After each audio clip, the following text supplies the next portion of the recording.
es el número pi. El paso 4 va a consistir en elegir las variables repetitivas. Seleccionamos las variables repetidas 3 veces, en este caso que vendría siendo la m, que se usaría para formar los grupos pi. Estas variables deben cumplir dos condiciones. En este caso deben incluir todas las dimensiones fundamentales, m, l y t.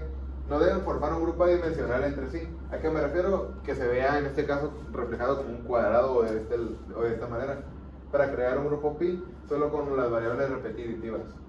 Una buena elección para este tipo de problemas en fluidos puede ser la densidad o la longitud característica del diámetro y una velocidad característica.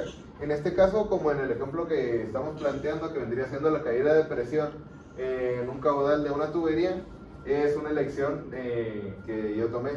Y vamos a verificar que cubren todas las dimensiones. Por ejemplo, el diámetro aporta la longitud, P aporta lo que vendría siendo la masa y longitud, y B que vendría siendo la velocidad, en este caso longitud y tiempo.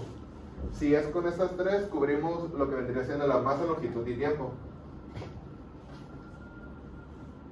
Y para ello vamos a pasar a formar los grupos en términos de pi. Para tenerlo ahora se forma multiplicando una de las variables no repetitivas por las variables repetitivas elevadas a exponentes desconocidos.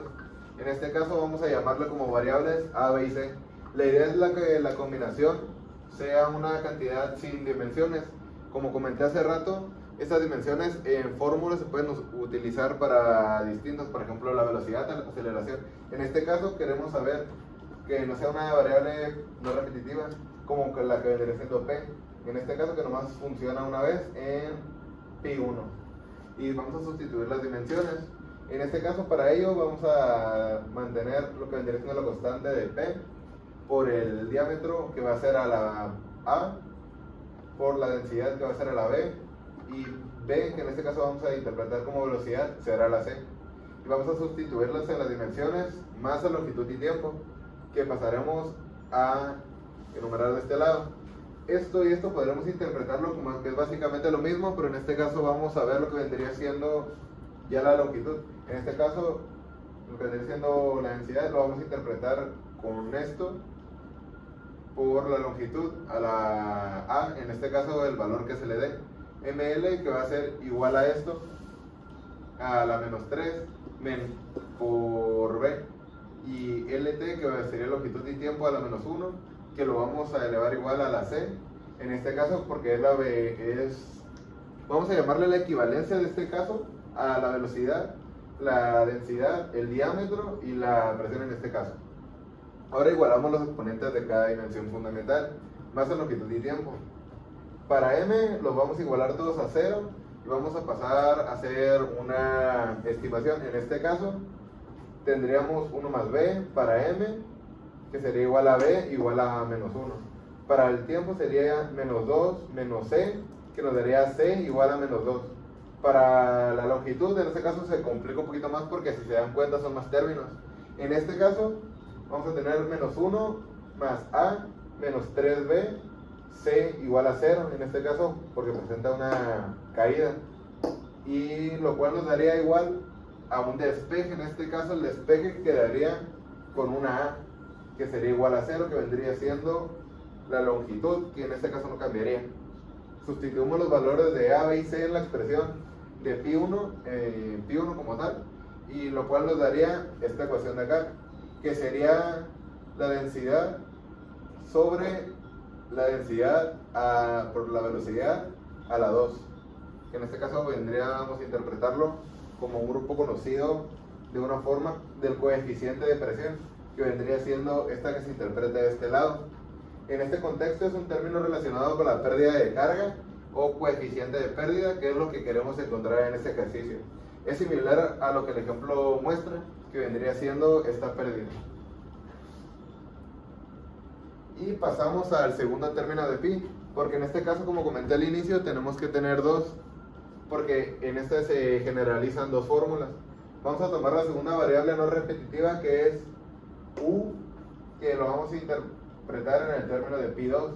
En este caso, u por el diámetro a la a, que repetimos lo que vendría siendo la secuencia pasada, por la densidad a la b, por la velocidad a la c. En este caso sustituimos las dimensiones. ¿A qué me refiero? Lo que vimos en la presentación pasada. Vemos las dimensiones, masa, longitud y tiempo. Lo mismo que hicimos en el anterior lo vamos a sustituir aquí, que nos quedaría con un total igual a este. Y para ello igualamos los exponentes para cada dimensión fundamental, en este caso otro despeje como lo vimos anterior.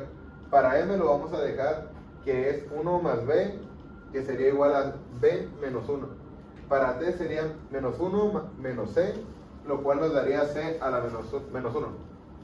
Para L sería menos 1 más A menos 3B más C0, lo cual nos dejaría todo este despeje de acá un poco más complejo, lo cual nos daría al final A a la menos 1.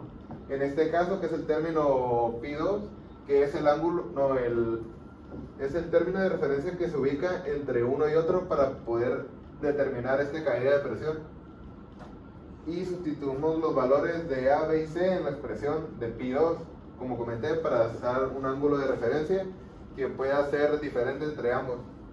En este caso nos daría U por el diámetro de la menos 1 por la presión a la menos 1 por la velocidad a la menos 1 y Pi2, que vendría dando una ecuación similar a esta, que sería U sobre presión velocidad Pi1.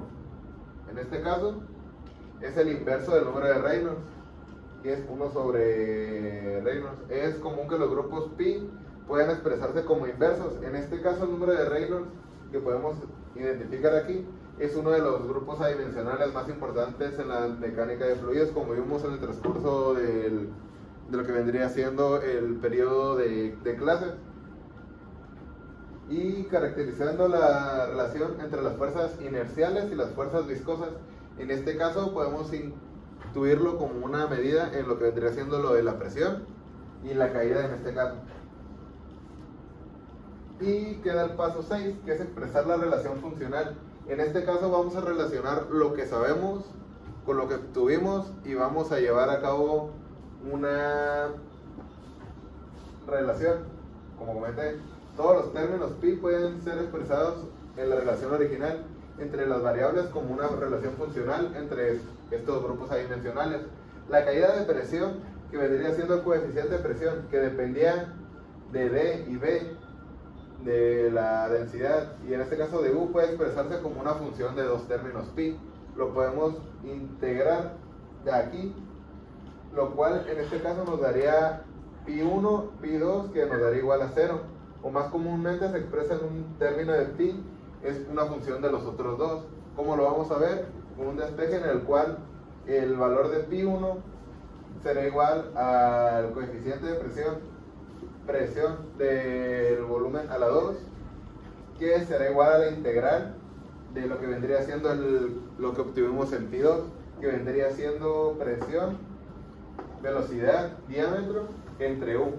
Esto significa que el coeficiente de presión es una función del número de Reynolds. Esta es una conclusión poderosísima. En lugar de tener que realizar experimentos variando 5 parámetros, como comenté, solo necesitaremos estudiar cómo variar independiente, coincidiendo en la coeficiente de presión con el número de Reynolds.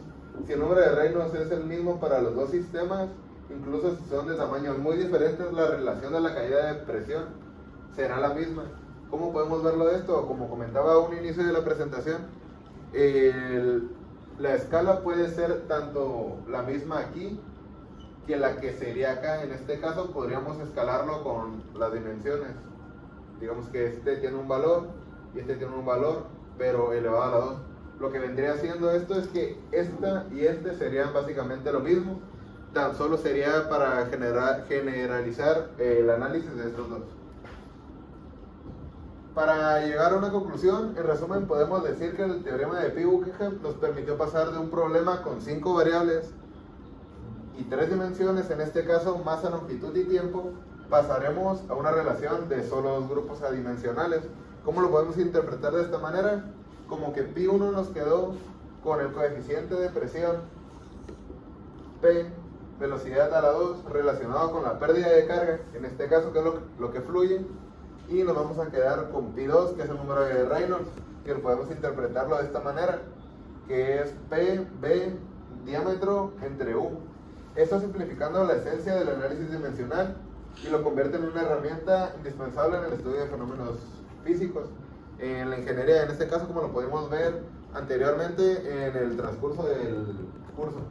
También cabe recalcar la importancia de la mecánica de fluidos. Podemos recalcar como puntos claves predecir el arrastre de una esfera grande basándonos en experimentos como una pequeña. En este caso sería el mismo, que la presión sería la misma dependiendo del caudal, que sea por donde se deslice.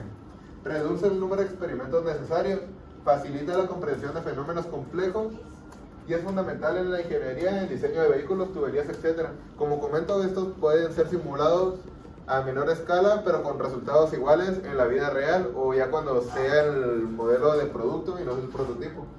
Las aplicaciones también aplican en la simplificación de problemas complejos. Podemos ver el escalado y modelado, similitud en este caso, como comento, la detención de errores y verificación de ecuaciones, comprensión fundamental de fenómenos físicos en este caso, como lo que vendría siendo caudales y demás en ríos y presas, en el caso de construcción de presas a gran escala. Por mi parte sería todo.